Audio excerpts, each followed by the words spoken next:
ముక్కోటి ఏకాదశి కల్పిత విశిష్టత కథ 2. అది ఒక అరణ్యాల మధ్య ఉన్న పురాతన క్షేత్రం. పేరు నిశ్శబ్ద క్షేత్రం. అక్కడ ఒక నమ్మకముంది. ముక్కోటి ఏకాదశినాడు కాలం క్షణంపాటు ఆగుతుంది. ఆ క్షణంలో మనిషి తన అసలైన స్వరూపాన్ని చూస్తాడు. ప్రధాన పాత్ర మాధవ. ఒక సాధారణ మనిషి కాదు. అతడు చాలా మంచివాడుగూడా కాదు. కోపమెక్కువ, క్షమ తక్కువ, భయమెక్కువ, నమ్మకం తక్కువ.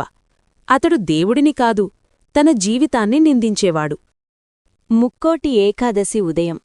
ఆ రోజు ఉదయం నిశ్శబ్ద క్షేత్రంలో గంటలు మోగలేదు, దీపాలు వెలగలేదు, శబ్దాలే లేవు.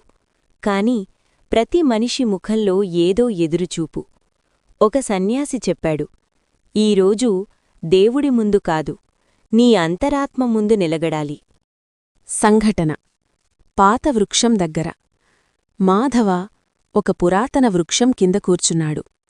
ఆ వృక్షం దగ్గర ఒక వృద్ధురాలు తన చేతిలో ఉన్న చిన్న పువ్వును ఆ వృక్షానికి అర్పిస్తుంది. మాధవ అడుగుతాడు, ఇది దేవుడికి సమర్పణా? ఆ వృద్ధురాలు నవ్వి అంటుంది, లేదు బిడ్డా, నా అహంకారానికి సమర్పణ. ఆ మాటలు మాధవ గుండెల్లో నిలిచిపోతాయి. ముక్కోటి విశిష్టత 2. రహస్యం. సాయంత్రం ఆకాశం నీలంగా మారుతుంది. సన్యాసి చెబుతాడు, ముక్కోటి ఏకాదశి అంటే ముక్కోటి దేవతలు రావడం కాదు, ముక్కోటి భావనలు విడిచిపెట్టడం. కోపం, ద్వేషం, అసూయ, భయం, అహంకారం ఈ 5 వదిలినవాడే ఈ రోజున విముక్తుడు.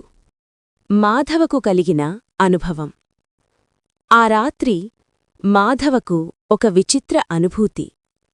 కలలో శ్రీమహావిష్ణువు కాదు, తానే తన ముందు నిలబడతాడు. తన మనసంటుంది, నిన్ను బాధపెట్టింది దేవుడు కాదు, నీ ప్రతిఘటన. ఆ క్షణంలో మాధవ కన్నీళ్లు కారుతాయి. అవి ఓటమి కాదు, విముక్తి, ముగింపు. ముక్కోటి ఏకాదశి తరువాత మాధవ మారిపోయాడా? లేదు, అతడు సంపూర్ణుడవలేదు. కాని కోపం వచ్చినప్పుడు ఆగడం నేర్చుకున్నాడు. తప్పు జరిగినప్పుడు క్షమించగలిగాడు.